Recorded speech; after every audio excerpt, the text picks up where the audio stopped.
Bis TV na!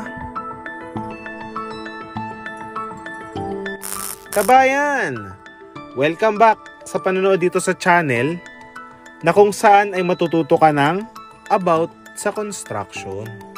Kung tingin mo kabayan may problema ka ngayon sa pinapagawa mong bahay, i-browse mo lang kabayan sa Bis TV at baka may topic na tayo about sa problema na yan. So, bali simulan na natin. Bali meron tayong isang kabayan na may katanungan about sa pinapagawa niyang bahay. Tapos pinakita niya sa atin yung image ng bahay niya. So, ito yun. I-check nyo kabayan. Ang tanong sa atin ng kaibigan natin na ito, kung posible ba yung ginawa ng contractor niya sa bahay? Ano ba yung na-observe nyo kabayan doon sa picture? Kasi ako, ang observation ko, kung titignan yung maigi, wala siyang beam, pero may second floor. Posible nga ba to kabayan? So, uunahan ko na kayo kasi agad-agad ang sagot ko sa inyo ay big no, kabayan. Kasi kabayan, isa sa mga pinaka-importanting struktura sa bahay para magka-second floor ka, ang beam or biga. Tapos, paano pag nawala to?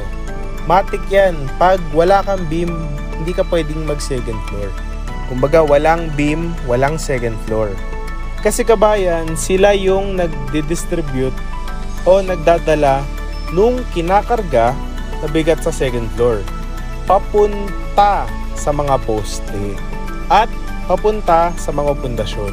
Kaya sobrang delikado ng ganito kabayan. Kumbaga, isa sa top 2 ng mga hindi pwedeng mangyari sa bahay mo. Mawala ng biga, lalo kung magsa-second floor ka. Ang hollow blocks kasi kabayan, useless yan. Hindi matibay yan para kumarga ng second floor. Kailangan talaga may beam na connected papunta sa mga poste. Kasi kabayan, sa picture, balak nilang gawing bakal yung tungtungan ng floor nila. Kumbaga steel joist. Tapos magpapatong sila ng malaking plywood as floor. Okay lang yun kabayan.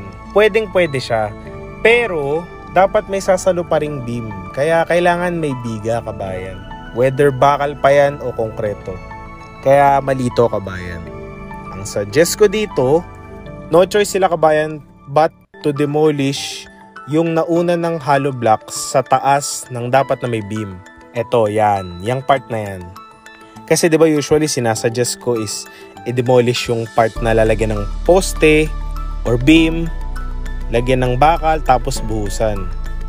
Ngayon, hindi pwede to kabayan dahil ang case na ito, once natibagin mo yung lalagyan mo ng beam, titibagin mo yung hollow blocks na lalagyan mo ng beam, babagsak yung buong hollow blocks na yan na nasa taas.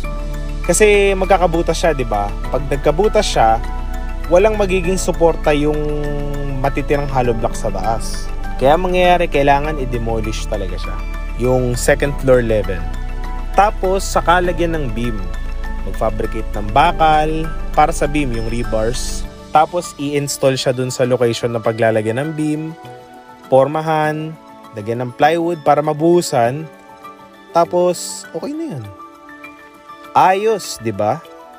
So, overall kabayan, dapat mapacheck talaga sa mga professional yung ongoing construction mo para makita nila yung mga bagay na ganito.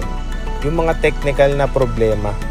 Bali kabayan, huwag kalimutang i-hit ang like, subscribe, and notification bell para masabihan kayo kung may mga bagong episodes, may bagong ganap. Comment down below kabayan kung may mga suggestions kayong iba maliban dun sa sinuggest ko. Pag-usapan natin yan. So hanggang sa muli kabayan dito sa Bis TV.